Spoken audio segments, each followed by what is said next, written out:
Ces métiers à tricoter, je les achète le même prix que je sois en Tunisie ou en Chine. Ils fonctionnent avec une électricité. L'électricité reste moins chère en France qu'en Asie, il faut le dire, ou qu'en Tunisie. Et en fait, pour conduire ces métiers à tricoter, si tu veux, il faut qu'une seule personne pour 8 métiers à tricoter qui sont capables de tricoter jusqu'à, 1 million d'euros de chiffre d'affaires par an. Donc si tu veux, parce qu'ils sont automatisés, c'est ça ? Ils sont automatisés. La seule chose donc il y a le programme en amont qu'il faut avoir fait. Mais un programmeur, en fait, il peut travailler sur un très grand nombre de machines parce qu'une fois que le programme est lancé, il est lancé. Il n'y a pas à le modifier. Il n'y a plus qu'un bonnetier qui va travailler et qui va charger les machines en fil. Lui, il va pouvoir conduire 8 métiers à tricoter. Donc il n'y a pas de raison que cette opération-là ne soit pas faite en France. Cette opération-là, on arrive à la faire pour la layette vendue en grande distribution. Cette opération-là, elle doit revenir en France, doit arrêter de la sous-traiter ailleurs. Elle doit revenir en France pour des produits qui sont consommés en France. On pense beaucoup qu'il faut reproduire local pour le local. Là, chaque année, on dit, on est rentable cette année. Donc si on est rentable, c'est que c'est possible. Donc arrêtons de dire que c'est pas possible. Et en 8 ans, en effet, on est passé d'1 million à plus de 8 millions d'euros de chiffre d'affaires.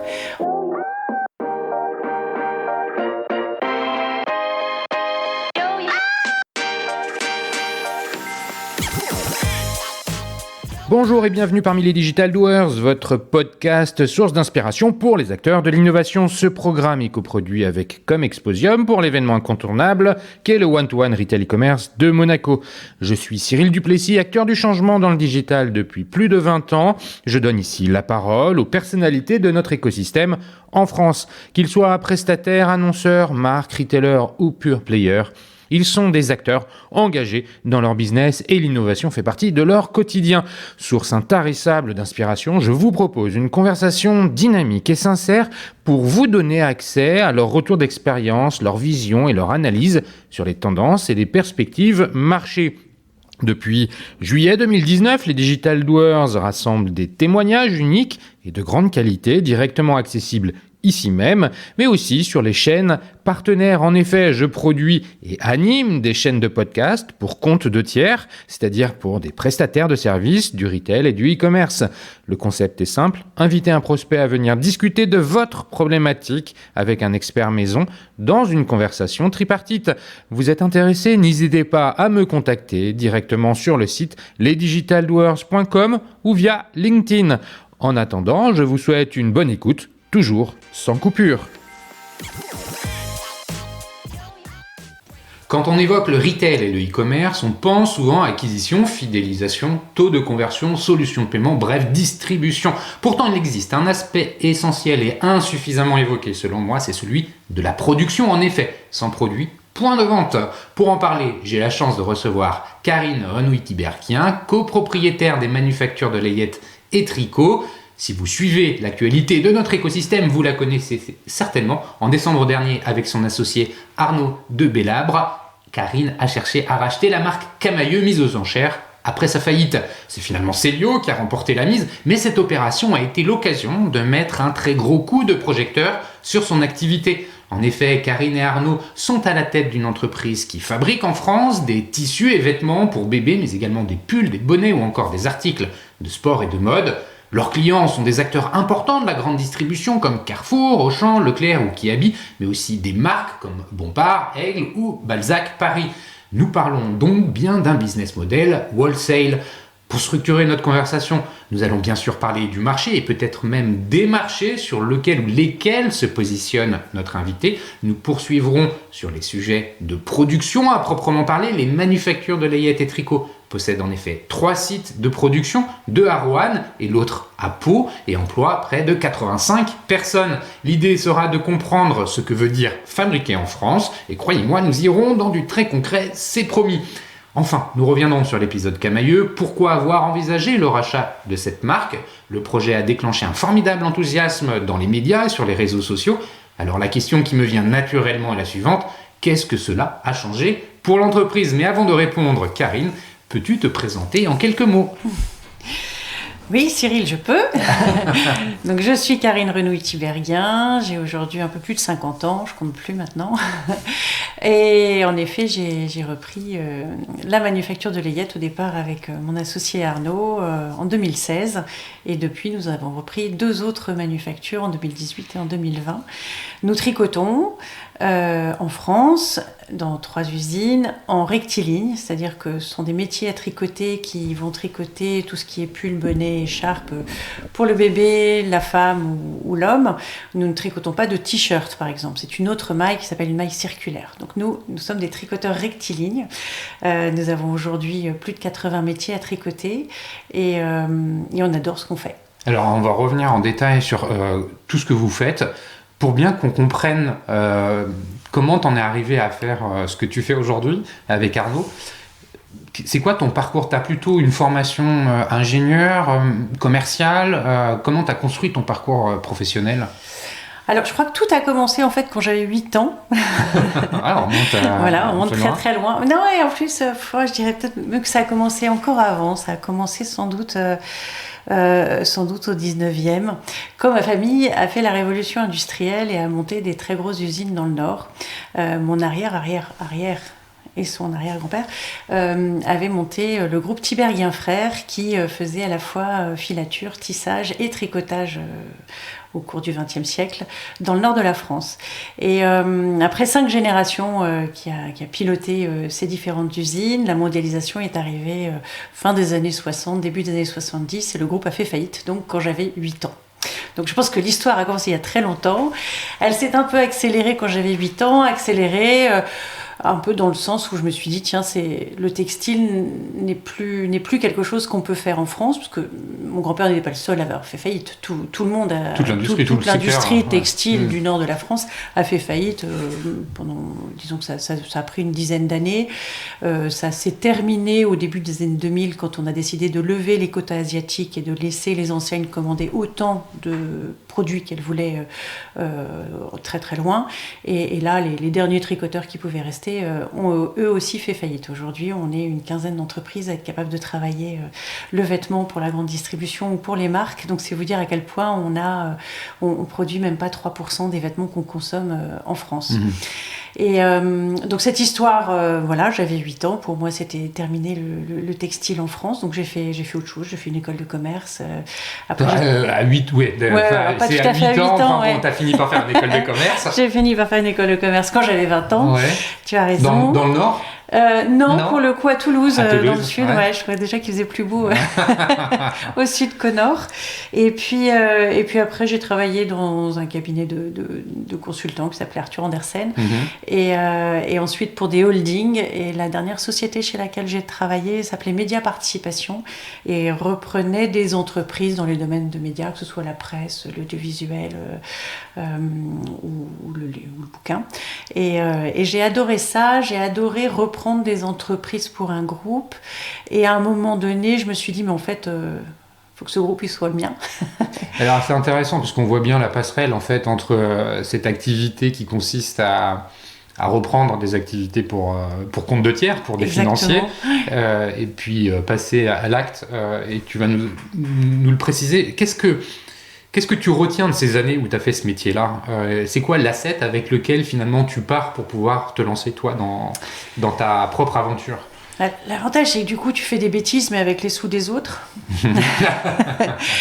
Ou tu vois des bêtises qui sont faites avec les sous des autres, tu dis, ah, ça, en fait, cette bêtise-là, faut vraiment pas la faire.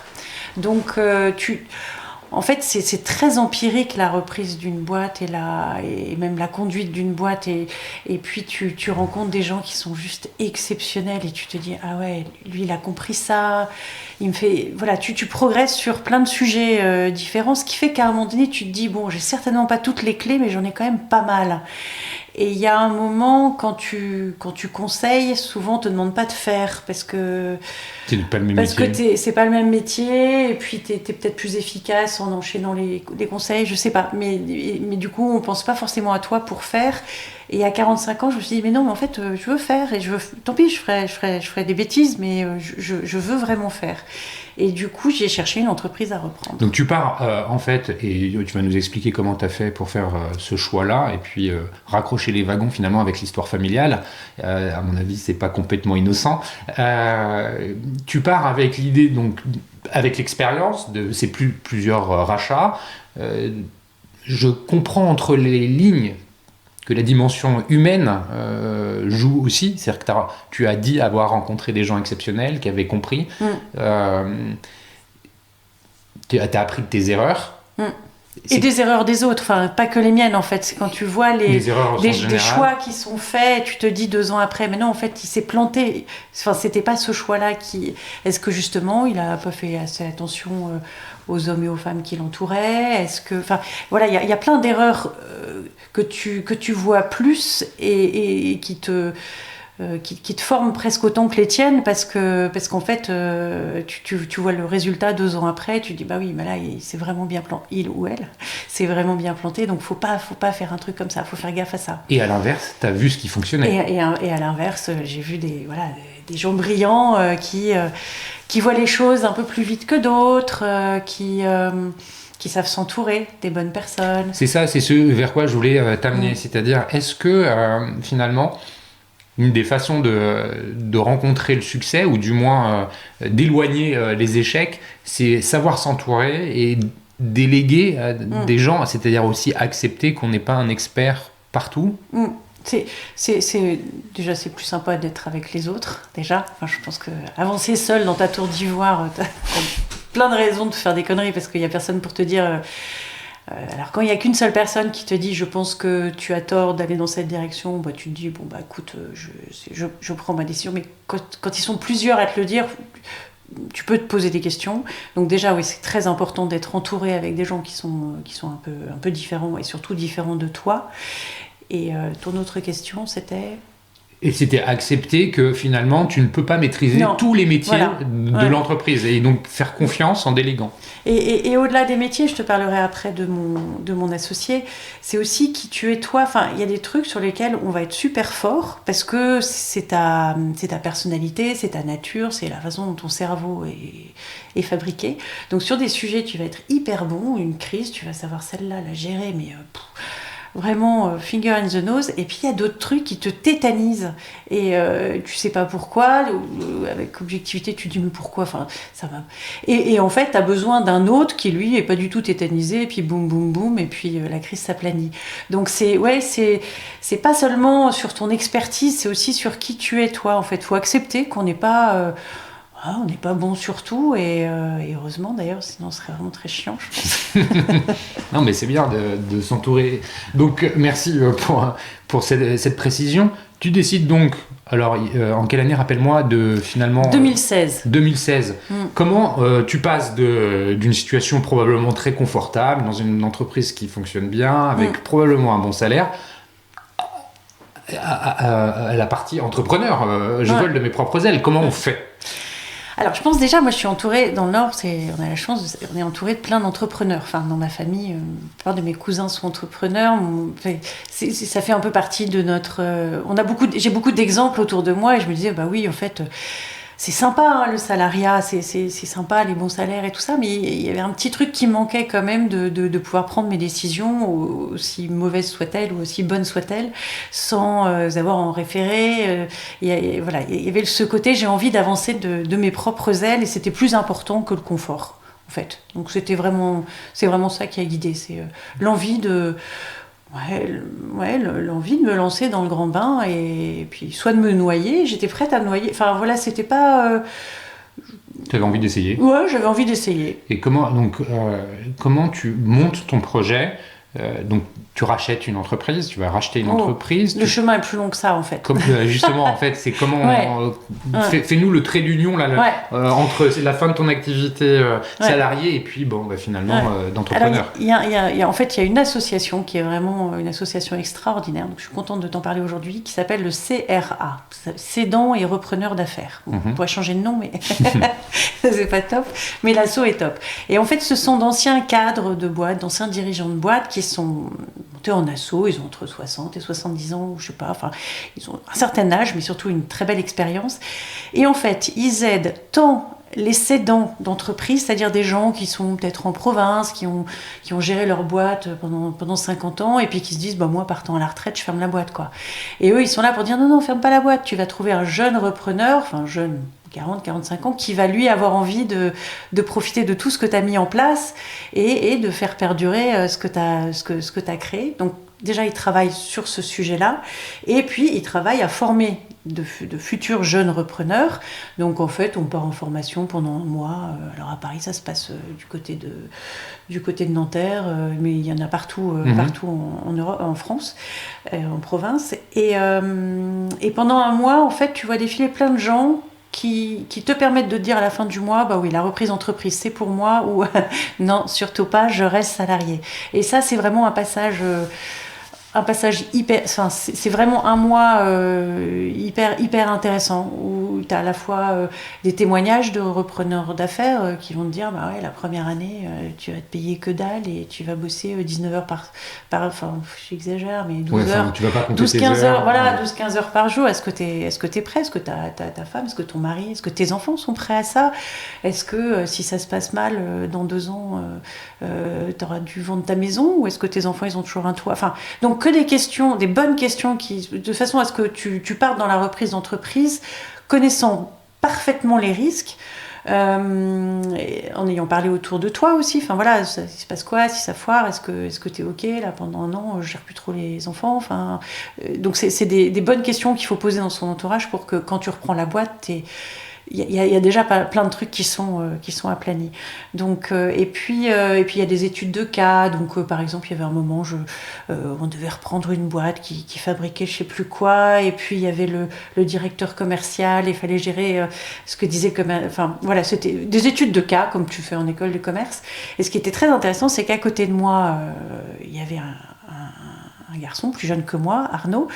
Donc on a fait tous les cas ensemble parce que c'était plus simple, on était l'un à côté de l'autre, et c'était drôle parce qu'à chaque fois qu'on lisait le cas, on se regardait et on disait il faut faire ça, et moi je disais l'exact contraire de ce qu'il disait, juste parce qu'en fait on voit les choses d'une façon différente. Je pense qu'on est tous les deux intelligents, faut une intelligence moyenne en tout cas, mais on voit pas les mêmes choses en fait, et du coup, en progressant tous les deux, on finissait par arriver à la bonne solution, parce qu'on avait la même envie de réussir, enfin voilà. Mais le chemin qu'on allait prendre, il était un peu balisé par l'autre qui disait attention là, si tu vas là, j'ai déjà eu le cas, moi, on s'est planté, machin.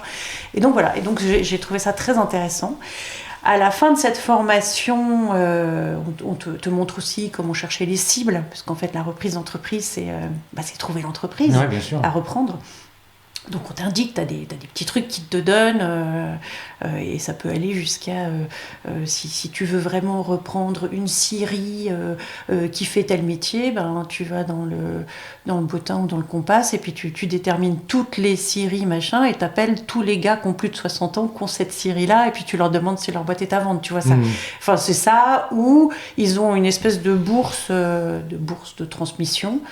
Et moi, en fait, à un moment donné, ça faisait un mois que j'étais sortie de la formation et je vois un dossier qui arrive, manufacture de layette. J'ai failli pas ouvrir parce que c'était une boîte dans le textile, donc laisse tomber, ouais. Et qui vendait la grande distribution, donc relaisse tomber. Ouais. Et finalement, j'ai tourné les pages, et puis comme je vais assez vite sur les bilans, les comptes, tu vois, tout ça, je me dis, mais mince, il a un business model. C'est un truc dans le textile qui vend pour la grande distribution qui a un business model. Je prends l'avion. Et le lendemain, je suis partie, je suis allée à Tarbes, rencontrer, à l'époque, la boîte était à Tarbes, rencontrer le cédant qui voulait partir à la retraite. Et ça a été le coup de foudre. Et voilà. Qu'est-ce que t'as aimé, justement, ce coup de foudre ? Parce que t'as visité concrètement le centre de production, Oui, alors j'ai vu le gars donc qui m'a expliqué ce qu'il faisait. Bon, il en avait un peu marre de son métier, il faisait plus du tout de commercial, donc le chiffre plongeait. Donc on allait bientôt arriver au point où ça, les comptes allaient être dans le rouge, parce qu'il avait plus envie de faire de démarches commerciales. Et moi, du coup, je me suis posé la question, est-ce que moi j'ai envie? Est-ce que ça me tente d'aller voir Auchan, Carrefour avec de la petite layette et tout? Et en fait, la réponse a été oui. Mais surtout, non, là, le coup de foudre, il a été... donc on est rentré, au début il y avait les bureaux, après il y a l'atelier confection, puis à un moment donné on est rentré dans l'atelier où il y a les métiers à tricoter. Métier à tricoter que j'avais jamais vu fonctionner moi, j'en avais entendu parler par mon grand-père, par mes cousins, enfin surtout mes oncles, mais moi je n'avais jamais vu, et je suis rentrée dedans... il n'y avait pas de doute, quoi. C'était évidemment ça que je devais faire. Enfin, si j'avais un doute avant, j'en avais plus la seconde d'après, quoi. C'est hyper drôle ce clin d'œil de l'histoire, quand même. Ouais, je sais pas si c'est un clin d'œil, je sais pas comment l'appeler. Moi non plus. Mais c'est disons qu'il y a une forme de cohérence dans. Il y a une forme de cohérence qui s'est créée. Hein. Voilà, il y avait rien de. C'est pour ça que je dis un clin d'œil. On l'interprète comme rien de prémédité, et juste là, il faut que tu acceptes. C'est une entreprise qui n'est pas encore en difficulté, mais qui ne se porte pas... la croissance n'est pas énorme. C'est quoi l'ordre de grandeur du chiffre d'affaires C'était 1,3 million à peu près. Et combien de salariés? Et 12 salariés. Alors la difficulté, c'est que c'était une boîte qui possédait son bâtiment industriel, et un bâtiment industriel, ça coûte quand même assez cher. Et les banques, quand tu reprends une boîte, elles te prêtent sur 7 ans. Moi, j'avais beau leur dire, les gars, moi j'ai jamais acheté ma maison sur 7 ans, je peux acheter un bâtiment industriel sur 7 ans, mais mes remboursements vont être vraiment trop importants. Du coup, ça a été un peu compliqué à financer. Ils ont fini par accepter le deal, mais il y avait des remboursements qui étaient vraiment costauds. Parce que c'est l'autre partie du sujet. Trouver l'entreprise, bien sûr, celle avec laquelle on a un fit, on a envie de s'investir pour pouvoir la reprendre. Et le corollaire de tout ça, c'est quand même le financement. T'étais accompagné aussi pour trouver le financement, ou dans la formation que tu as suivie, c'est forcément un sujet qui est abordé? C'est un sujet qui est abordé, puis l'avantage, c'est quand tu sors du CRA, tu as un parrain. Ouais. Tout ça gratos, hein, c'est ça qui est cool avec cette association. Enfin, la formation est payante, mais après, disons que tu as un parrain qui t'accompagne. Et je me rappelle, je suis allée le voir, enfin, j'ai été déchaînée par ce dossier, et je vais le voir, et je lui dis, mais j'ai pas du tout ces sous-là. Enfin, mon truc, il me dit, mais Karine, les sous, ça se trouve. Le reste, c'est toi. Enfin, si toi, tu le sens, si toi, tu sais, derrière, on va y arriver. Et en effet, on y arrive toujours. Les sous, ça se trouve, en fait. Le sujet, c'est pas les sous. Le sujet, c'est est-ce que toi, tu le sens ou est-ce que toi, tu le sens pas? Est-ce que tu sens que quand tu vas arriver dans cette boîte, ce que tu vas amener à cette boîte va faire qu'elle va aller mieux, en fait, et qu'elle va aller très bien, et voire qu'elle va carrément se développer. Et c'est ça que tu dois sentir. C'est ça l'important, en fait. Les sous, c'est qu'une équation. C'est quand même une question qui doit être dans la tête de beaucoup de gens. Oui, mais il ne faut pas que ce soit un frein. Ouais, mais c'est pas un frein. En revanche, tu dis que l'entreprise était basée à Tarbes. Toi, t'habitais pas Tarbes. T'as pris un avion pour y aller. J'ai pris un avion pour y aller. J'étais en région parisienne, avec des ados qui refusaient de bouger. Voilà. Mais tu parlais tout à l'heure de l'environnement familial qui doit aussi suivre le projet et être finalement un peu partie prenante dans le projet. Comment tu fais à ce moment-là Et voilà, j'appelle mon joker. Parce que mon petit joker, là, qui était à côté de moi pendant la formation du CRA, lui m'avait dit qu'il voulait aller dans le sud-ouest.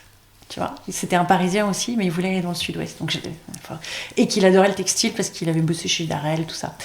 Et du coup, je l'ai appelé, je lui ai dit, écoute, je trouve une petite boîte là dans le sud-ouest. Il dit, le sud-ouest, démon, génial. Voilà. Donc le joker, voilà. Donc tout s'organise. Arnaud habite aujourd'hui à Pau. Maintenant, la manufacture a déménagé de Tarbes à Pau, qui sont à 20 minutes l'une de l'autre, ces deux villes. Et Arnaud habite à Pau, a déménagé dans le sud-ouest et s'occupe de la manufacture là-bas. Et donc là, on est en quelle année quand le rachat se fait 2016. Tout ça se passe en 2016. On va revenir en détail dessus après. On a compris un petit peu l'environnement dans lequel vous vous situez, Arnaud et toi. Quand on a une entreprise, on a des produits qu'on doit vendre, il y a donc un marché.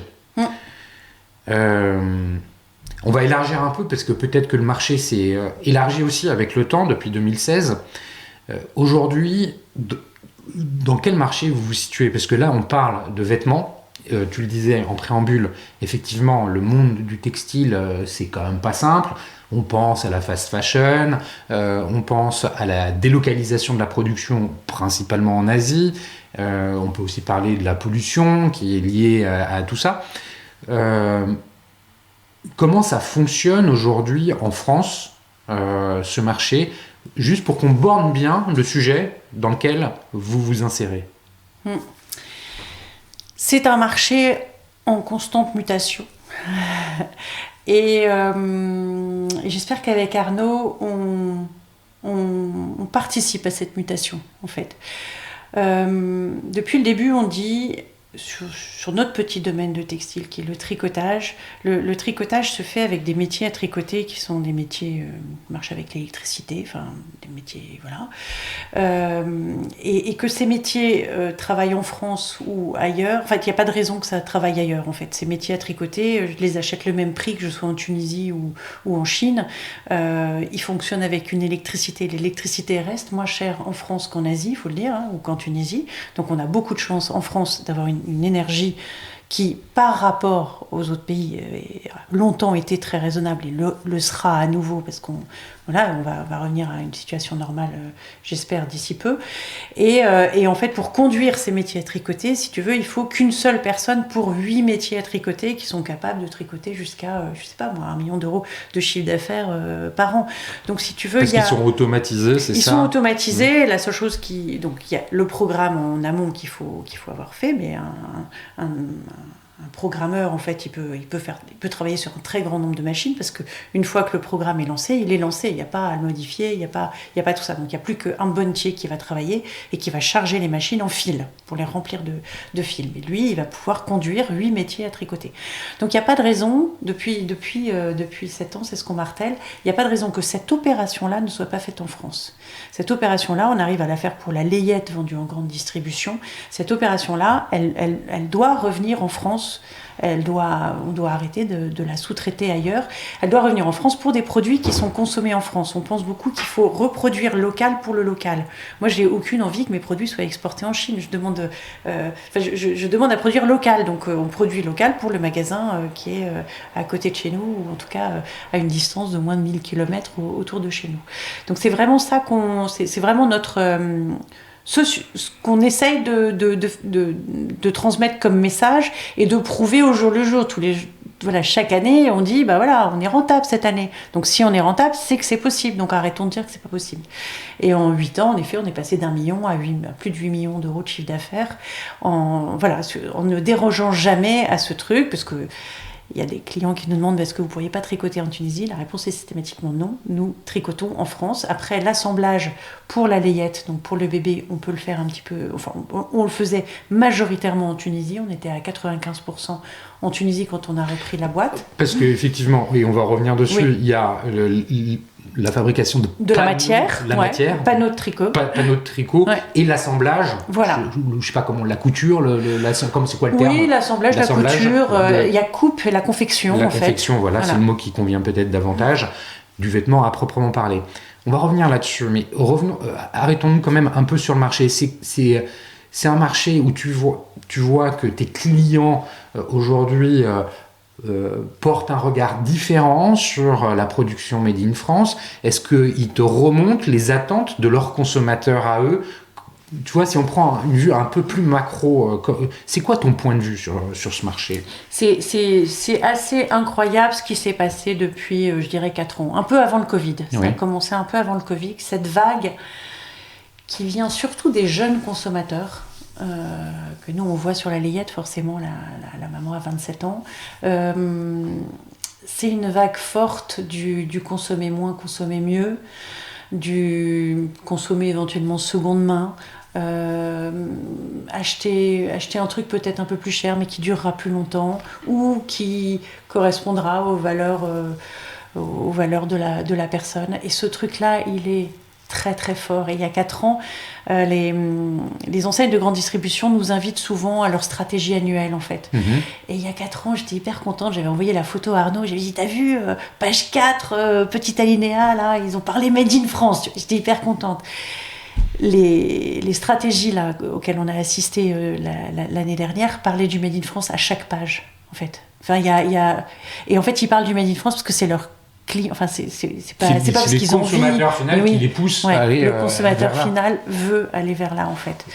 C'est le local en fait. Le Covid aussi a amplifié le truc, mais un phénomène qui avait commencé un petit peu avant. Donc l'envie de revenir à du local, et aujourd'hui ce qui dit, c'est qu'une courgette bio d'Espagne va moins bien se vendre que la courgette locale de la ville d'à côté en fait. Donc il y a le retour au made in local, au made in près de chez toi. Et ça a changé quelque chose dans la relation entre les fournisseurs et la grande distribution, ou est-ce que quelque part, avec ces consommateurs qui poussent la distribution à aller dans une direction différente de celle qu'ils avaient auparavant, où ils allaient acheter, et je pense qu'ils continuent à le faire quand même en masse, des produits d'ultra fast fashion pas chers, produits en Asie,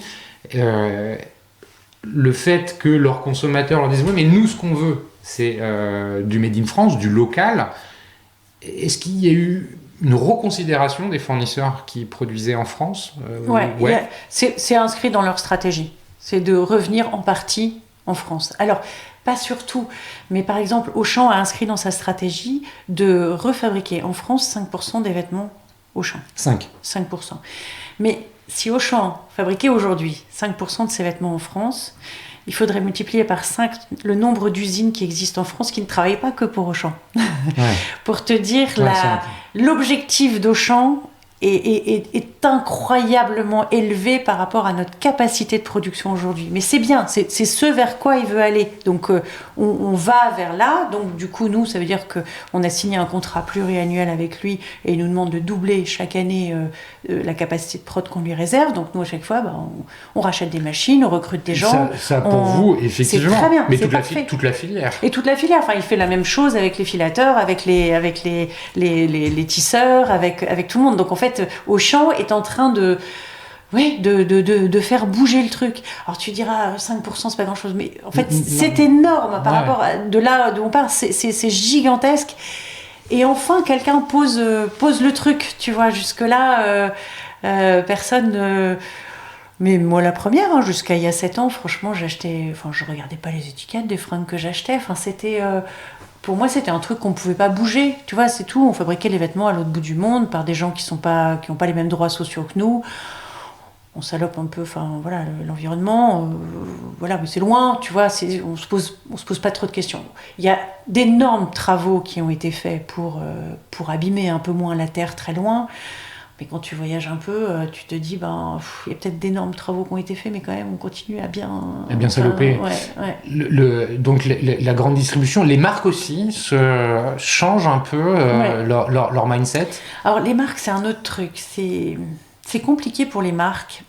En fait, avant, du temps de mon grand-père, si tu veux, il avait sa marque qui s'appelait Maïcotte. Et donc, c'était une marque fabricant.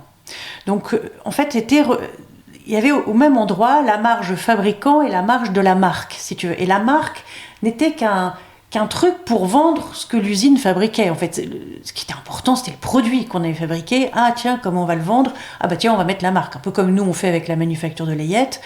Si tu veux, il n'y a pas de coefficient. Enfin, quand l'usine, la manufacture de layette, elle ne vend pas à la marque la manufacture de layette. La manufacture de layette, c'est juste le truc qui est au-dessus de notre usine. Et puis, c'est l'étiquette qu'on colle sur notre truc, si tu veux. Alors que donc ça, du temps où les marques étaient fabricants, il n'y avait pas cette marge marque en fait. Et puis le monde a changé, les marques se sont mises à faire fabriquer très loin, pas cher, et un truc qu'ils achètent, donc un produit qu'ils vont acheter 10 € en Asie, si tu veux, ils le vendent 130, 150 € en France. Donc il y a cette marge de 130, 140 € qui correspond à la publicité, au marketing. Au marketing, en fait. Et du coup, le produit, tu vois, n'est plus qu'un tout petit truc de l'équation. Et du coup, forcément, ils disent, non, on peut pas payer un produit 30 €. Tu vois, si on arrive à l'acheter 10 € en Chine et que nous, il faut qu'on le vende 150 €, on peut pas acheter 30 €. Et là, je me dis, mais qui a tort là-dedans ? Est-ce que c'est moi qui suis à 30 ? Enfin, je pense que je pense qu'il faut qu'ils qu'il y ait un gros travail qui soit fait sur quel est le prix qu'on est prêt à mettre dans le marketing, nous, consommateurs, et le prix qu'on est prêt à mettre dans le produit. Parce qu'aujourd'hui, en faisant ça, finalement, on se fait avoir par les pubs, les machins, les trucs. On va payer un truc 150 balles qui ne vaut que 10, parce que tu as payé des gens qui, rien du tout à l'autre bout du monde pour faire le truc. Non, mais c'est intéressant que tu nous donnes ces chiffres, de cet ordre de grandeur. Tu vois, et je comprends dans tes propos. Alors, c'est pas toutes les marques, bien sûr. Bien sûr, mais voilà. C'est pour illustrer quand même dans un schéma global. Et tu dis 30 €, ça veut dire qu'en fait, rapatrier la production en France reviendrait à le rendre 3 fois plus cher ? Oui, entre 2 et 3. Ça dépend du produit. Okay. Entre 2 et 3. 2, quand tu vas pouvoir automatiser, ce qui n'a pas été fait forcément à l'autre bout du monde. Par exemple, Decathlon a une usine de chaussettes totalement automatisée. Tu vois, il n'y a même plus personne qui roule la chaussette pour la mettre dans une boîte. Bon, bah là, tu vas quand même être à du x2 parce qu'il y a un moment, il y aura des ingénieurs, tu vas les payer, voilà. Mais tu vas être à du x2. Et puis sinon, sur des trucs où il y a un peu plus d'intervention manuelle ou de savoir-faire, ça va être du x3. Mais voilà, entre 2 et 3 fois. C'est un peu ce qui s'est passé, si tu veux, en l'an 2000, ceux qui ont vécu avant, après. Moi, je sais que j'ai eu mes 2 premiers enfants avant l'an 2000 et puis le deuxième après l'an 2000. Mon premier enfant, il avait tu vois, un tiroir de la petite armoire Ikea qui était rempli de fringues. Le dernier, il en avait 3, quoi. Parce que ça coûtait rien. Ça coûtait rien, tu vois. Je dis, mais attends, mais c'est génial, en fait. Le t-shirt, au lieu de payer 20 €, je le paye 7. Ça coûte tellement rien que parfois, tu te dis, c'est trop peu cher. Mais oui, et puis après... Déjà, tu l'aimais pas tout, du coup. Donc, quelquefois, je donnais des vêtements, je me dis, il y avait encore l'étiquette dessus. J'avais un peu honte. Je me dis, ça fait quand même un peu... C'est bizarre, ça, quand même, de faire ça. Et puis bah oui, il y a un moment, il faut... En fait, on s'est battu en France pour mettre en place des trucs qui fonctionnent bien, comme la Sécu, nos hôpitaux, comme la retraite, comme l'éducation gratuite pour les enfants, tu vois.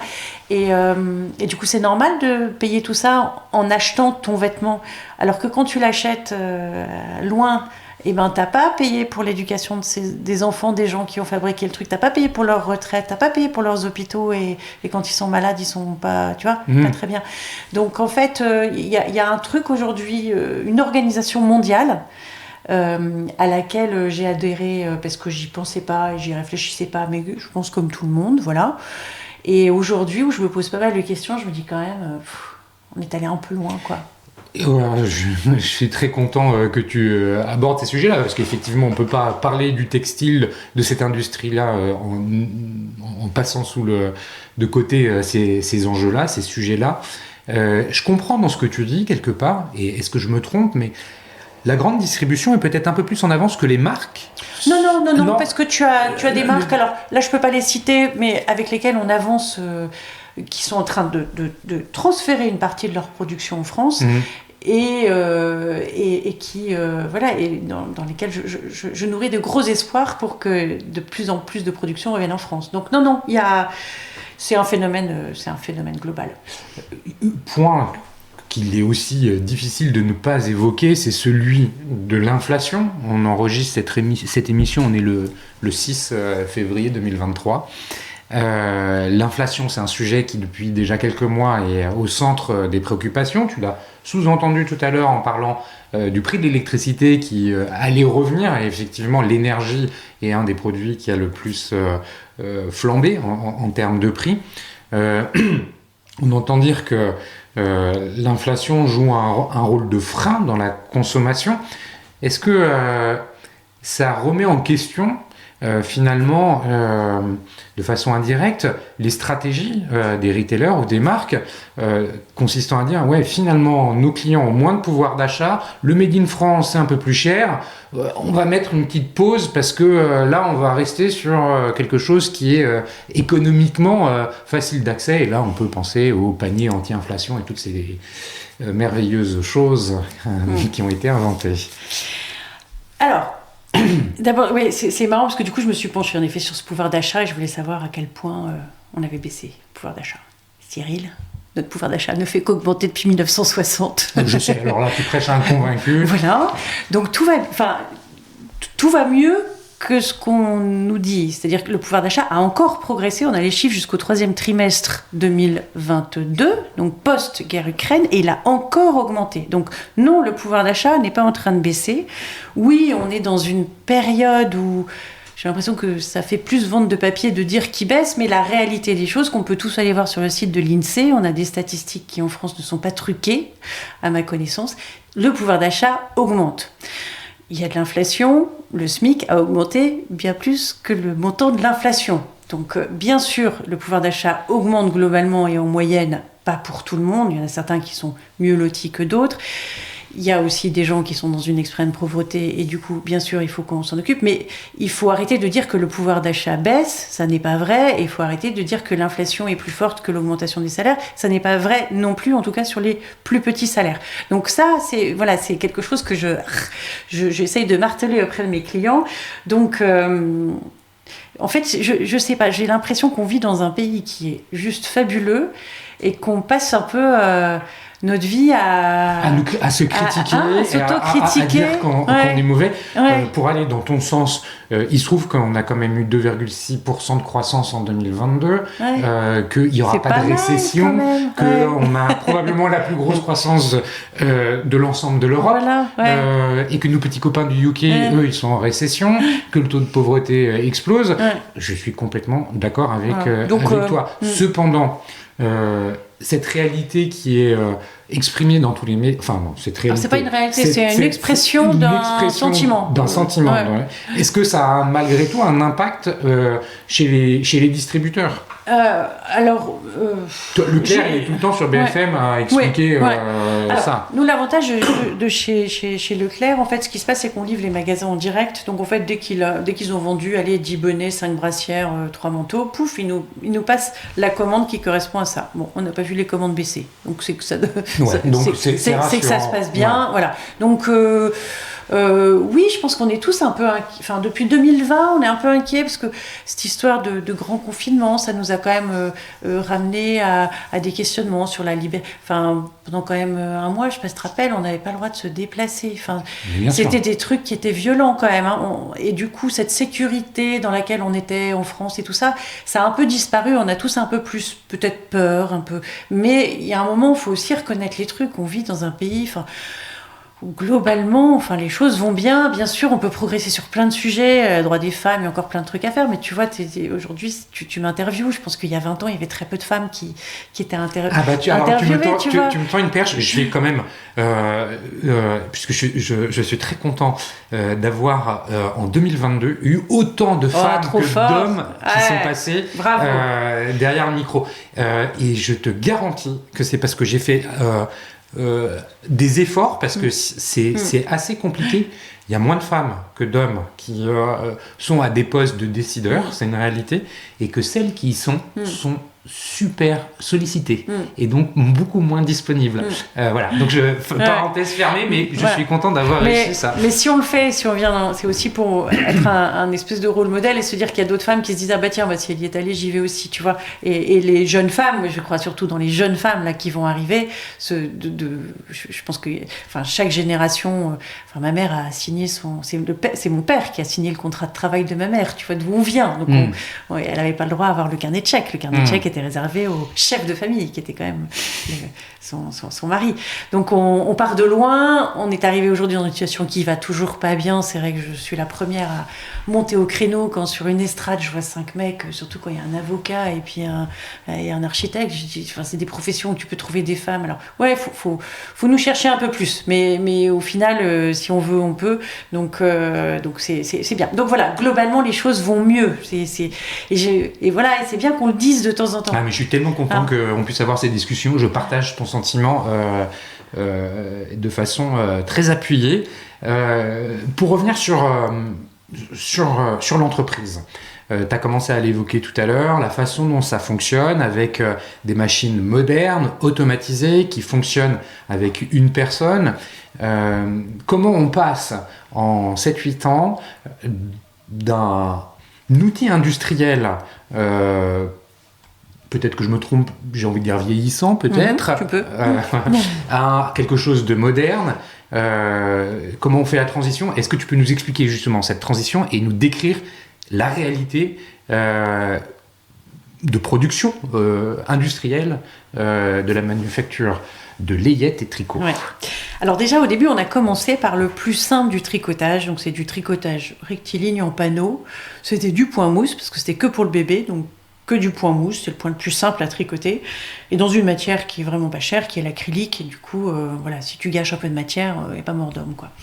Donc on a commencé le tricotage par le truc le plus simple du tricotage, et puis après derrière tu coupes, t'assends, enfin c'est des machines qui sont assez simples, assez faciles à comprendre, etc.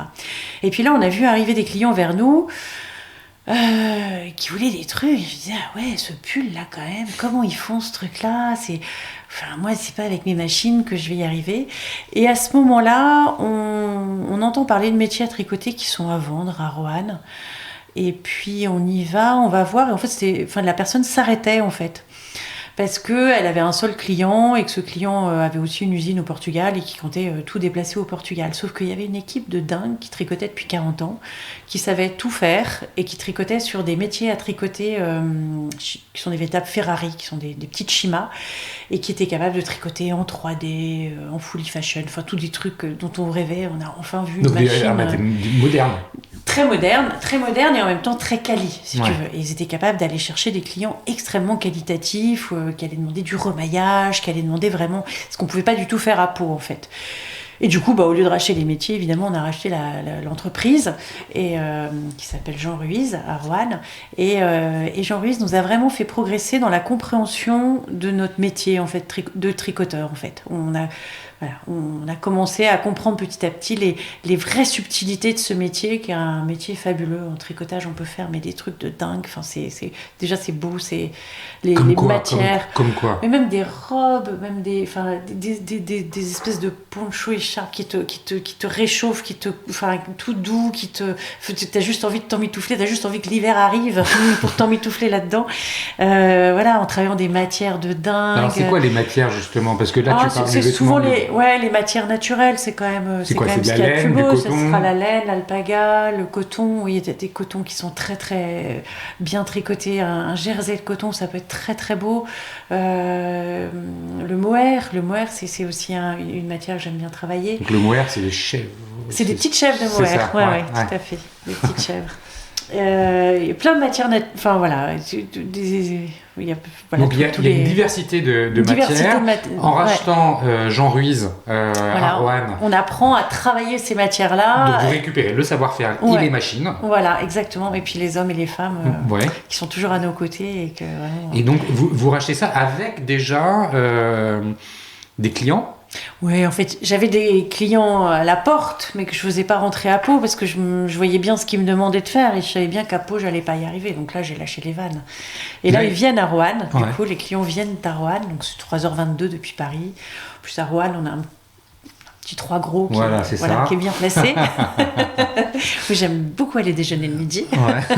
Donc je profite de la venue des clients parisiens pour les déjeuner. Alors c'est le petit 3 gros, parce que 3 gros à Roanne, t'as 3 restaurants. Et là c'est le petit, c'est la petite brasserie, mais c'est déjà assez gigantesque. Et Roanne est vraiment une terre à la fois de tricotage en fait, et t'avais énormément d'entreprises de tricotage à Roanne, et t'avais la gastronomie. Donc en fait, et ça a toujours été comme ça, les tricoteurs ont toujours été chez leurs copains restaurateurs. Enfin tu vois, il y a une espèce de truc local qui perdure bien là aujourd'hui. Et c'est vrai que c'est sympa. Écoute, les gars, ils se sont levés à 7h du matin pour aller prendre enfin même à 6h du matin pour aller prendre le 7h à Gare de Lyon, si tu veux, on peut au moins se reposer pendant 2 heures. Voilà. Et donc, le rachat de cette entreprise, il intervient combien de temps après celle de Pau, en fait 2 ans. 2 ans après. 2 ans après. Ouais. Aujourd'hui, tu me disais qu'il y a 3 sites de production, donc un à Pau, celui de Jean Ruiz à Roanne, et il y en a un second à Roanne. Ouais. Qu'on a repris en 2020. Alors on comptait vraiment pas reprendre parce qu'on avait déjà pas mal de boulot avec les deux. Et puis le truc allait vraiment s'arrêter. Il y avait 40 personnes qui bossaient dans cette boîte-là. Et nous, on savait qu'on allait pouvoir la faire tourner, en fait. Soit il fallait qu'on agrandisse notre usine de Pau, parce qu'elle avait les mêmes métiers à tricoter qu'à Pau, soit on se disait, tant pis, on va faire dans deux endroits, et puis il y a quand même 40 personnes qui ont un savoir-faire de... Enfin, avant qu'on réussisse à reformer même à Pau ces 40 personnes, on gagne du temps, finalement, en reprenant cette manufacture-là, et qui, en plus, avait un savoir-faire encore haut sur le tricotage, c'est-à-dire qu'elle fait du tricotage technique aussi. C'est-à-dire qu'elle est capable, elle, de travailler avec des fils différents, et de te faire par exemple des genouillères, des chevillères, ou alors les chaussettes à neige pour les voitures. Des espèces de grands trucs ronds là qui servent en ce moment, parce qu'il faut acheter des chaussettes à neige, sinon tu te fais verbaliser par les gendarmes dans la moitié des départements français. Tu dois avoir un équipement dans ta voiture qui te permet de redémarrer en cas d'épisode neigeux. Et donc les chaussettes à neige, c'est l'équipement le moins cher pour au moins redémarrer. Si tu veux, après tu ranges ta voiture, mais au moins ne pas boucher, ne pas boucher l'entrée. Oui, donc ça c'est une technologie particulière. C'est un savoir-faire particulier. Ce sont exactement les mêmes métiers à tricoter, mais le savoir-faire de la maîtrise de ce fil, qui est un fil différent, tu vas mettre là, c'est des polyamides, c'est pour le coup des fils synthétiques, mais qui sont ultra résistants, qui ont certains des propriétés élastiques, d'autres, donc ce on mélange. Savoir-faire-là, en fait, c'est le savoir-faire qu'il y a dans la tête des gens, c'est le savoir-faire, en fait, de ces experts-là à programmer les machines. Ouais. C'est comment en fait Oui, en fait, ce savoir-faire-là, c'est surtout le programmeur des machines qui le détient en fait. D'accord. Plus la chef d'atelier qui va savoir comment on va assembler le produit. Mais c'est surtout dans la tête pensante d'une usine de tricotage, c'est le programmeur. Ouais. Je te demande de le préciser parce qu'on peut avoir en tête des images d'Épinal de métiers à tisser où il y a beaucoup d'opérations manuelles, même si tu nous as dit que c'était automatisé. Il est important de dire qu'en fait, le savoir-faire aujourd'hui, il est derrière un écran d'ordinateur. Oui, c'est la programmation. C'est la programmation. Tout à fait. Après, il faut savoir aussi... tricoter, faire tourner ces machines, parce qu'en fait c'est la programmation, tu vas balancer ton programme et là généralement tu as un bonnet avec plein de trous si tu veux. Donc là du coup tu vas modifier ton programme en fonction de ce que tu auras vu que la machine a réussi à faire avec ton programme. En fait il fait un aller-retour avec la machine, son programme, la machine, son programme. Et son programme c'est sur un ordi. Un nouveau produit justement, tu signes un nouveau contrat et on te dit j'imagine que c'est comme ça que ça fonctionne, un pull qui est comme ça, t'as un cahier des charges, j'imagine, tu reçois un cahier des charges. Combien de temps il faut pour la mise en œuvre de la production de ce produit ? Ça dépend de la complexité du produit. C'est un bonnet, tu vois, on en a déjà fait tellement des bonnets que ça va aller vite. En 1 heure ou 2, je pense que Manu va sortir le bonnet. Si c'est une nouvelle genouillère, donc là un truc très technique avec peut-être... Donc les genouillères, par exemple, pour les métiers qui imposent à des personnes de s'agenouiller pour faire des réparations, c'est surtout pour la course, pour courir ou quand tu t'es blessé, tu vois. Ah oui, d'accord. Voilà. Ok. Donc ça en fait, et puis il y a des règles en plus que tu dois, de tension, de tout ça en fonction des tailles, tout ça qui sont fixées. Et du coup ça peut être beaucoup plus long, ça peut aller jusqu'à 1 semaine pour le développement d'un truc un peu particulier. Mais on est dans des délais qui sont hyper courts. Oui, globalement. Oui. On fait quand même un très grand nombre de produits différents chaque année dans nos manufactures. C'est quoi un très grand nombre ? Je dirais 1000, 1500. Ah oui. Quelque chose comme ça, ouais. Et les contrats que vous avez, ils sont dans une durée, sur une quantité, comment ça fonctionne ? Alors on essaye de... Ce qu'on dit, tant que ce sont des quantités qui sont raisonnables, c'est-à-dire qu'on peut passer en même temps que nos autres prods, on les passe et puis c'est tout. Mais ce qu'on essaie de dire aux clients, c'est le jour où ils ont envie vraiment de passer à l'étape d'après, c'est de la passer avec nous. Parce que nous, ça veut dire qu'il faut qu'on achète des machines et qu'on recrute des personnes. Et si c'est pour que dans 2 ans, ils disent « Ah bon, au fait, on n'a plus envie », nous, on a recruté des gens, on a acheté des machines. Donc en fait, c'est de passer sur des contrats pluriannuels où ils nous disent vers où ils veulent aller. Comme avec Auchan. Voilà, comme avec Auchan. C'est vraiment le genre de contrat. Nous, industriels, on a besoin de ce type de contrat aujourd'hui. Pour avoir une visibilité. Sinon c'est pas grave. Mais simplement, on ne pourra pas monter... voilà, si on fait 3000 pulls pour une marque, tout va bien. Mais si elle a envie de passer à 30 000 pulls, ça va pas se faire comme ça, en fait. Ça va se faire, il va falloir qu'on se mette autour d'une table, qu'on voit les machines qu'on doit acheter. Là, il y a une marque qui dit, ce que je serais prêt à faire, c'est à payer la moitié de la machine, et puis vous nous la remboursez sur 7 ans, sur le montant des commandes qu'on vous passe. Donc, si on ne vous passe pas de commande, il n'y a pas de remboursement. Et ça, c'est un truc qui me va, puisqu'il y a une volonté de co-construire notre truc c'est industriel. C'est une sorte de co-investissement dans le projet. Qu'on a un peu oublié, parce que là, si tu veux, les enseignes, les marques et tout ça, elles sont parties en Chine, et puis après, elles sont parties au Bangladesh, et puis après en Thaïlande, et puis après au Pakistan, puis là, elles sont en Turquie. En fait, et puis à chaque fois, elles n'ont pas investi sur leurs partenaires industriels, puis elles se sont barrées, ciao bye, enfin, tu vois, sans aucune considération pour les gens qui avaient pu être embauchés, formés, les machines que ces gens-là avaient pu acheter pour eux. Et donc c'est un peu le truc Kleenex, tu vois. Enfin, je comprends. Je m'en sers, puis après je jette. Et aujourd'hui, je pense que c'est pas une situation normale en fait. Quand tu vends un produit, il doit être fabriqué, et je pense que tu dois respecter celui qui va fabriquer ton produit, comme celui qui va fabriquer ton produit doit te respecter aussi. Mais tu vois, il y a une espèce de... Aujourd'hui, je pense qu'il faut qu'on revienne à une façon de faire du business et à acheter, acheter pour, même quand tu achètes pour revendre, il ne doit pas y avoir que le prix, tu vois. Enfin, je pense que c'est une erreur. C'est une erreur de notre génération, depuis que je sais, tu vois, autour de, je sais pas, de notre génération. Je pense que c'est notre génération qui a le plus, notre génération et celle juste avant la nôtre, celle qui a été aux affaires sur les 20 dernières années, je pense qu'elle a fait Elle a une part de responsabilité. À l'inverse, et je comprends un peu cette philosophie.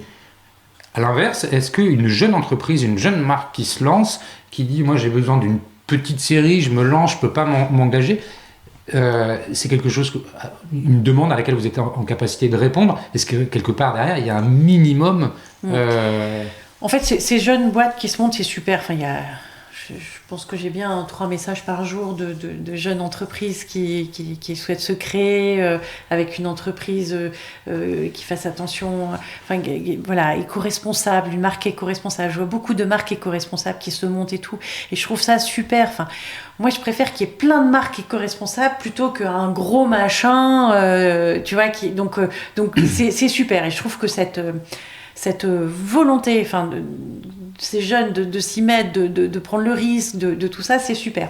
Après, il faut qu'ils aient conscience que le risque doit être le leur et pas le mien. Et moi, le mien, en arrêtant mes machines pour faire 50 bonnets au prix normal, en fait, je perds de l'argent. Donc, je ne peux pas perdre de l'argent pour toutes ces boîtes-là. Donc, toutes ces boîtes-là, ce que je leur dis, c'est qu'il y a des choses qui coûtent... qui sont plus faciles à faire que d'autres. La maille intervient en dernier, parce que la maille, c'est des métiers à tricoter industriels. Donc, il faut avoir une taille industrielle pour faire appel à nous. Avant, il y a d'autres solutions. Il y a le chaîne et trame, donc tu achètes du tissu, tu coupes, tu fais tes vêtements, donc tu commences à avoir des clients, tu commences à... Voilà, et à la limite, tu achètes ta machine, tu bosses avec quelqu'un, tu vois, en fait, quelquefois, ces marques-là, elles disent « Ah, bah oui, mais il n'y a aucun fournisseur qui veut travailler pour moi. » Mais bosse Fais-le, cocotte. Achète une machine, fais-le. En fait, aujourd'hui, il faut qu'on revienne à ça.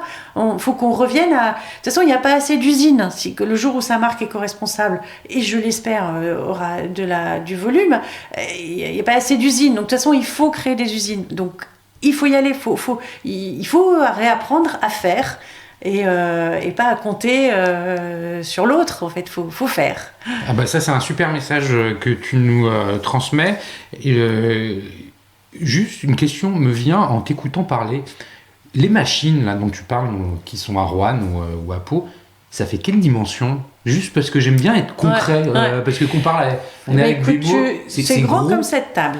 C'est-à-dire quoi, 2 mètres sur 1, un truc comme ça? Ouais, alors c'est un peu plus haut. C'est 2 fois plus haut que cette table, mais c'est la largeur de cette table à peu près. Et ça, c'est une machine qui est capable de sortir combien de pièces? C'est quoi les... Ça dépend si c'est des bonnets. En bonnet, je crois qu'on est à 700 bonnets par semaine, je pense. Quelque chose comme ça. Et alors, elle tourne 8 heures par jour Non, elle tourne, on est en 2-8. Il y a quelqu'un qui arrive, ils arrivent à 4h du matin et ils repartent vers 8h30, 9h le soir. Ok. Donc c'est 2-8. On a une de nos usines qui est en 3-8, où ils sont 3 équipes de 3. Donc au tricotage, hein. En revanche, la confection, c'est des équipes de jour. En fait, si tu veux, ça vaut le coup d'avoir des équipes de nuit sur les métiers à tricoter, parce que c'est des métiers qui coûtent très cher, hein, entre 100 et 150 000 euros. Donc ça vaut le coup que ça tourne tout le temps. Alors que une machine à coudre, ça vaut entre 2 000 et 5 000 euros. Donc si tu veux, c'est autant... je trouve que c'est mieux que les gens travaillent 2 jours et puis qu'on achète plus de machines. Donc voilà. Donc toutes les équipes sont 2 jours chez nous. Toutes celles qui peuvent être 2 jours, évidemment, sont 2 jours. Ok, donc ça veut dire qu'aujourd'hui, il n'y a pas un problème de carnet de commandes chez toi? Non. Je comprends... au travers des chiffres que tu nous dis, comme Auchan qui a l'ambition d'arriver à 5% de sa production faite en France, que finalement ce marché-là, et tu le dis, il va falloir construire des usines, il est en croissance, en grande croissance. En fait, on était à 1 million d'euros de chiffre d'affaires, on est à 8 millions aujourd'hui, donc tu vois, en 7 ans, et le truc s'accélère. Donc, c'est-à-dire que vous aussi, vous allez continuer à grossir, vous avez des plans, c'est quoi justement vos plans là? Et ça fera une bonne transition pour parler de Camaïeu. Ouais. Alors nos plans, c'est on n'achète pas de machine avant d'avoir la commande. Donc tu vois, la commande arrive, on se dit ça va plus passer, hop, on rachète une machine. C'est facile à acheter les machines? Oui, les machines c'est facile à acheter. Après, elles sont livrables au bout de 2 mois, d'autres au bout de 7 mois. Donc ça, je te dis ça, mais ça s'anticipe un petit peu. Puis je te dis ça très facilement parce que c'est plutôt Arnaud qui s'occupe de ça. Donc pour moi, ça me paraît très simple tout ça. Mais lui il va te dire non, c'est beaucoup plus compliqué.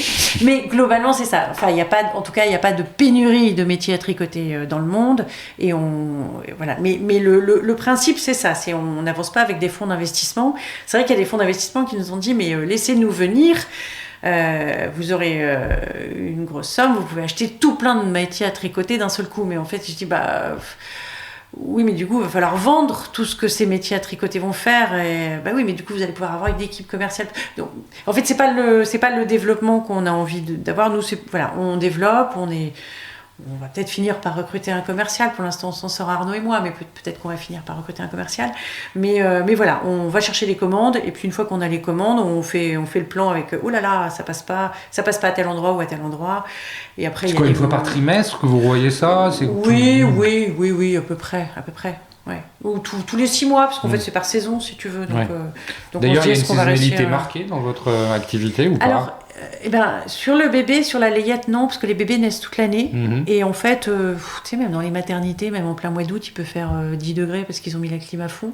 Donc en fait, tu as besoin d'avoir des brassières toute l'année. Les bonnets, les pulls, j'imagine. Les bonnets, c'est plus, tu vois, on commence... Mais après, nous, on arrive à les produire toute l'année. On a un partenaire absolument fabuleux qui s'appelle Intersport, mais vraiment des chouchous. Oui, tu les as pas cités tout à l'heure. C'est vraiment. Voilà, tu le fais. Ouais, c'est vraiment. C'est des clients d'une simplicité terrible. Mais un peu comme les Leclerc, en fait, sont des indépendants, si tu veux. Et du coup, tu as l'équipe du siège qui dit voilà notre référencement. Et puis, tu as les magasins qui commandent et tout ça. C'est très souple, ça va très vite. Et surtout là, comme ils ont eu un salon début janvier, ils nous ont donné fin janvier déjà les commandes qu'on va devoir livrer en octobre-novembre. Donc si tu veux, là du coup dès février on peut tricoter les bonnets qu'on va devoir livrer et après ils vont nous envoyer d'autres commandes en mars, en avril, en mai. Mais tu vois, on peut étaler. Donc finalement il n'y a pas de. Donc nous c'est assez linéaire finalement. Oui. Historiquement, en fait, février-mars a toujours été des mois assez faibles au tricotage parce que en janvier, tu as donné tous tes protos, et puis février-mars, les gens réfléchissent, combien on en commande, combien ça, et puis tu as les commandes fin mars, et puis le temps de commander, ou tu as les commandes fin février, le temps de commander ton fil, tu peux vraiment bosser en avril. Mais là, on a à la fois des clients qui sont venus nous voir, qui ont compris ça, tu vois, comme Intersport, il dit pas de problème, je vous envoie les... donc en fait, il y a des gens qui nous aident, en fait, et du coup, là, on produit... non, l'usine, elle tourne, ça tourne bien. Ouais, donc en 2023, vous allez agrandir l'outil de production, ou alors il est... Oui. Oui. Okay. Oui, on va être obligé, oui. Bon, tant mieux, tant mieux. Ouais. Justement, les projets de développement, en décembre, on pouvait lire qu'ils pouvaient s'inscrire dans finalement la distribution, puisqu'il y a Camaïeu, je le disais en introduction, qui a suscité votre intérêt pour le rachat de la marque, avec un projet qui a été présenté par Arnaud et par toi pour dire Camaïeu, on arrête la fast fashion, le made in Asia et on en fait une marque française produite en France. C'est ajouter une corde à votre arc que d'avoir voulu faire ça dans la mesure où il y avait la distribution justement en direct avec les consommateurs. Qu'est-ce qui vous a motivé à défendre ce projet ? Mon grand-père. Mon grand-père qui avait inscrit sur son usine sa marque, Maïcotte. Pour le bébé, on a notre marque, la manufacture de Layette. L'avantage quand tu es un fabricant et que tu as une marque, nous on sait qu'on va vendre, 150 000 brassières 9204 blanches. Si à un moment donné il y a un petit trou dans la prod, les clients n'ont pas fini un truc, on va produire des 9204 blanches parce qu'on sait qu'on va en vendre 150 000. Donc on peut les produire en janvier, même si on les vend en septembre. Donc sur le bébé, on a notre marque et ça, c'est génial pour un fabricant d'avoir sa marque. On a très envie de fabriquer pour tout le monde parce qu'on a cette entreprise, cette aventure entrepreneuriale, elle n'est pas que entrepreneuriale, elle est aussi un peu... on a envie on a envie de dire que c'est possible. Enfin, tu vois, c'est de dire que c'est possible de tricoter en France et du coup pas que pour notre marque à nous. C'est une mission. C'est une mission, c'est tricoter pour tout le monde, tout ça. Et du coup, on tricote pour les marques, on tricote pour la grande distribution, on tricote pour tout le monde. Mais c'est vrai que sur l'adulte, et aussi bien chez Ruiz que chez Marcou l'a fait, donc au sud de Roanne, on tricote pour l'adulte. Et là, quelquefois, si tu veux, entre deux prods, il peut y avoir 15 jours, tu vois, où on se dit, mince, on fait quoi ? Puis on va lancer quelque chose. Mais comme on n'a pas notre marque à nous, c'est un peu plus tricky, tu vois, c'est un peu plus... Pour la distribuer, tu veux dire ? Voilà, pour la vendre. Ouais. En fait, vendre les produits que t'as fabriqués. Et du coup, ça fait bien 6 mois qu'avec Arnaud, on s'est dit, il nous faut une marque adulte, en fait. On va soit en créer une, après tout, pourquoi pas. Soit on reprend une marque qui est sur le marché. Et boum, à ce moment-là, on apprend que Camaïeu est tombé. Alors ça, tout le monde était... Moi, j'étais hyper... J'habitais à côté du premier magasin Camaïeu qui s'est ouvert, tu vois, en 84. Enfin, c'était très... j'étais à Roubaix. Enfin, pour moi, Camaïeu, c'était une histoire qui pouvait pas se finir, en fait. Enfin, c'était un truc... Camaïeu... avait toujours été Camaïeu. Après, aujourd'hui, j'habite à Nogent-sur-Marne, le magasin Camaïeu. J'y suis allée avec ma mère, puis avec ma fille, et puis ma fille avec moi, ma fille avec ma mère. Enfin, tu vois, c'est un truc on est tous rentrés chez Camaïeu, alors peut-être pas tous les jours, mais souvent. Et le truc qui tombe, et licenciement de tout le monde, fermeture de l'ensemble des magasins, parce que nous, on n'est pas des distributeurs, on n'est pas capable de gérer... des magasins, on a appris à tricoter, mais on va pas se lancer dans un énorme truc avec plein de magasins partout alors qu'on ne sait pas faire. Je veux bien, mais si on commençait, ce serait avec 2-3 magasins, le temps de voir et de faire les erreurs sur 2 ou 3 plutôt que sur 2000 quoi. Donc là, ils fermaient leur magasin, donc il ne restait plus que l'essence du truc, c'est-à-dire la marque en fait, Camaïeu qui véhiculait un truc fort, une des marques préférées des Français.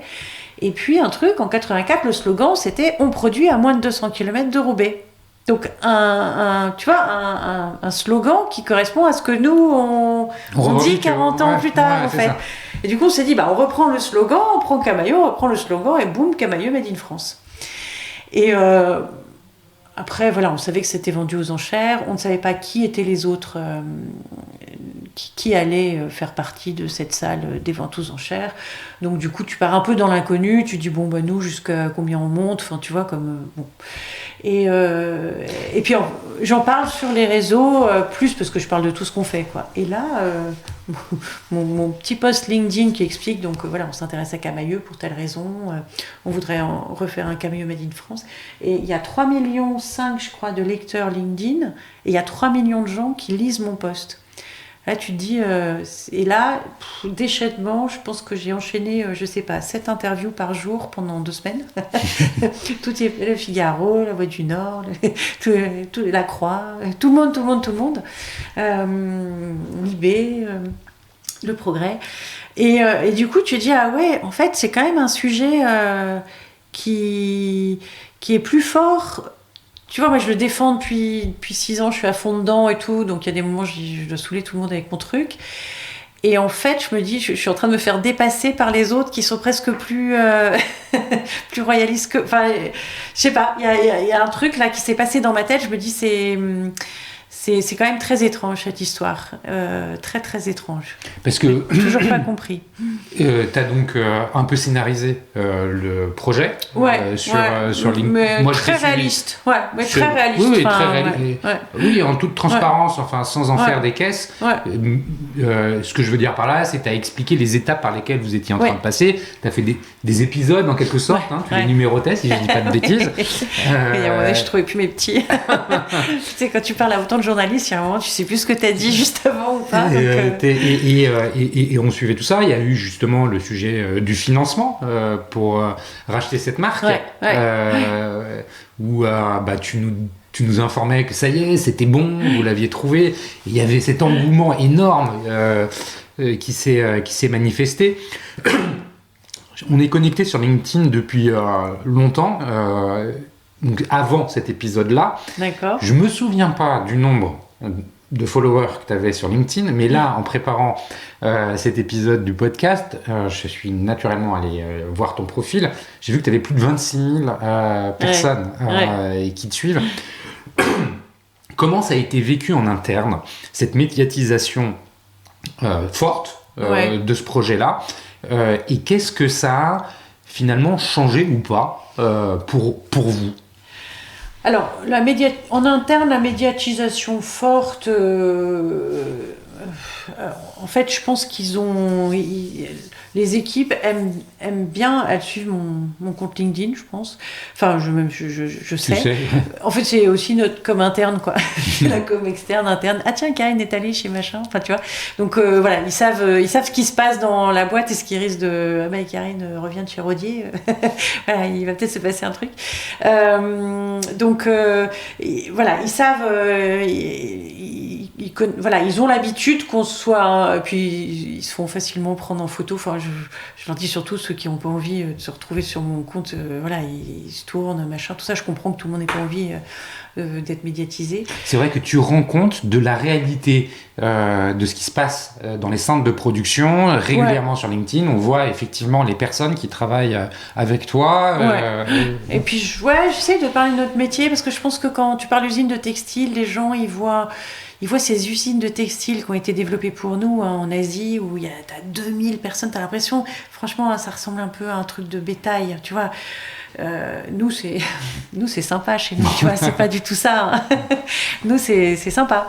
Et j'en doute pas. Voilà. Et du coup c'est important de montrer que tu peux fabriquer en France tout en étant rentable, en rencontrant ton marché et en même temps que les gens qui bossent avec toi, ils ont une vie sympa. Tu vois, Et moi, à chaque fois qu'on change un atelier, qu'on met un truc et tout, je me dis, est-ce que j'accepterais, moi, de bosser 7 heures par jour à ce poste-là, avec cet éclairage-là, avec cette machine-là, ce bruit-là, ce truc. Et si la réponse est non, on trouve une solution autre, tu vois. Parce que si moi, je veux pas le faire, c'est que je vais pas l'imposer à quelqu'un non plus. Donc ça, c'est important que les gens, ils sachent que, non seulement on fait travailler des gens qui en France ont accès à la sécu, la retraite, tout ça, et l'éducation gratuite pour les enfants, mais en plus dans des conditions de travail qui sont acceptables même pour toi qui portes ce vêtement. Tu vois, enfin n'importe qui doit pouvoir trouver du bonheur à bosser pendant 7 heures par jour sur un poste de travail. Ça, c'est hyper important pour nous. Et du coup, ça, je pense que ça se voit en effet dans nos trucs. Et puis... sur la médiatisation, sur le fait qu'il y ait eu ce coup de projecteur très fort... Ça a encore renforcé le lien. Tu sais, c'est drôle parce que je suis passée, je crois, à Pau, à Roanne et au sud de Roanne et tout, et à chaque fois c'était Camaïeu, tu vois, ils étaient à fond, quoi. Tout le monde s'habille chez Camaïeu, donc ils avaient tous envie de faire des trucs pour Camaïeu. Donc ça a encore renforcé ce truc. La culture d'entreprise. Puis en même temps, j'étais là, vous savez, il y a une chance sur 100 pour qu'on y arrive. Hein. Oui, non, mais si on y arrivait, ce serait trop bien. Voilà, donc on a... Non, ça a été un peu très... à l'image de tous les commentaires que tu as dû recevoir. C'était un peu ça. Très très positif, très positif et très. Et alors, est-ce que ça a changé quelque chose aujourd'hui? Est-ce qu'il y a un avant, un après? Est-ce que est-ce que tu as plus de notoriété dans le secteur qu'avant ou pas? Est-ce que ça change des relations avec les clients Je sais pas si j'ai plus de notoriété. Je sais pas, en fait, ça je me suis pas posé la question. Bon, avec tous les passages presque que tu as eu. Mais je sais pas si j'étais pas. Je sais pas. Oui, sans doute. Oui, peut-être qu'on connaît plus. Auchan non, Auchan, je connaissais déjà. Enfin, les équipes ils ont bien me vu connaissaient. ce qui se passait autour de Camailleux. Ouais, oui, mais ils étaient pareil. C'était tout le monde était là, ce serait top. Alors que c'est des concurrents. Mais tout le monde est. Enfin, ouais, c'était un vrai engouement. Et puis, en fait, ça aurait pas monté le même Camailleux, parce qu'on n'était pas capable de faire les dizaines de millions de pièces qu'ils faisaient en France. Bien sûr. Donc, ça aurait été un Camailleux qui serait reparti, comme en 84, tout petit, mais qui aurait grandi d'une autre façon. Ce que ça a changé, c'est que c'est Célio qui a racheté la marque. Et Célio ne serait pas venu nous voir si jamais on n'avait pas fait tout ce ramdam. Donc là, Sébastien Bismuth est descendu pour comprendre ce fameux Made in France, quelque chose qu'il n'aurait pas cherché peut-être à comprendre ou plus tard. sans ça. Donc clairement, je pense que ça... En fait, je crois que le message où on dit « Eh les gars, c'est possible » est arrivé dans plus d'oreilles. Mm-hmm. Et du coup, avant, c'était sont des hurluberlus, ils doivent faire 2 francs 6 sous. Non, nos 3 entreprises marchent bien, tu vois. Donc, on arrive à investir, on arrive à recruter, donc ça va bien, on progresse. Et du coup, ça a attiré... d'un truc qui, comme je jette vraiment la pierre à personne parce que j'étais dans le même état il y a 7 ans, d'un truc où on se disait mais non, ça n'est pas possible, il y a une petite ouverture. Alors l'ouverture elle est petite, tu vois, mais je mets mon pied dans la porte. On se dit tiens, mais allons voir, tu vois, allons se faire éclairer. Peut-être il y a des choses en effet qu'on peut en fait. Peut-être qu'on se dit qu'on peut pas, mais peut-être aussi qu'on peut. Peut-être aussi qu'il faut qu'on revoie notre business model. Peut-être aussi que ces jeunes-là, ceux qui sont tous en train d'acheter en seconde main, je sais pas quel âge ont tes enfants, mais moi, ma fille de 22... 18, ouais. Elle n'a pas été acheter beaucoup de fringues en magasin depuis 2 ans. Ah oui, ils sont beaucoup plus... Donc, ils sont pas compliqués, cette génération-là, parce qu'ils sont à la fois des acheteurs de Shein... plus la mienne, en grandissant, Shein, c'est 14-18, tu vois, puis tout à coup, il y a la conscience, machin, et après, là, il y a puis là, ma fille, elle commence à gagner des sous, tu vois. Avant, on s'en foutait, c'était une étudiante, qu'elle consomme en seconde main. Mais en fait, elle a pris le pli. Elle va pas aller acheter... tu vois, elle va pas aller... Donc, cette génération qui arrive, là, elle va pas aller... il faut que les marques prennent conscience qu'il y a un truc qui est en train de se passer. Il va être long, tu vois, ça va se passer sur 20 ans. Mais il est en marche. Ouais, donc, il est immuable. Il a un côté... Il est en marche. Et c'est une espèce de vague, tu vois... C'est une vague qui avance. Donc après, soit tu te dis non, il n'y a pas de vague, ou elle va être toute petite, ça va être une vaguelette, tout ça.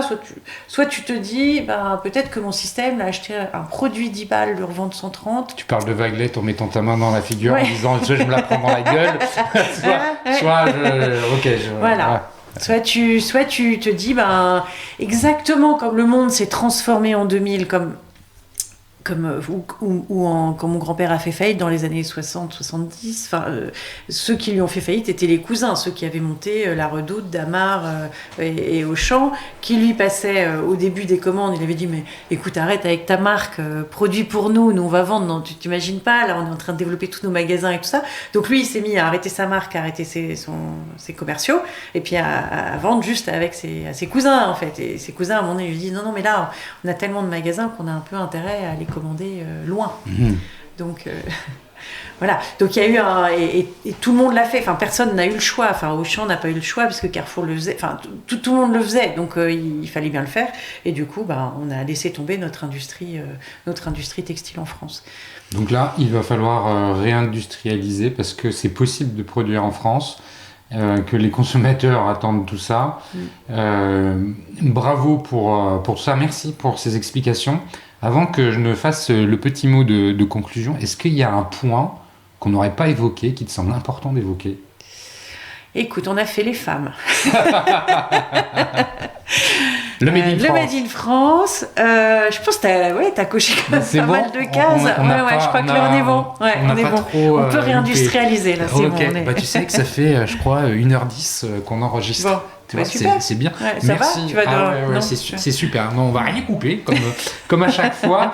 Je voulais donc merci à vous tous qui écoutez le podcast et merci pour les mots d'encouragement que vous ne manquez pas de m'envoyer ou de me faire savoir. Ça me touche beaucoup.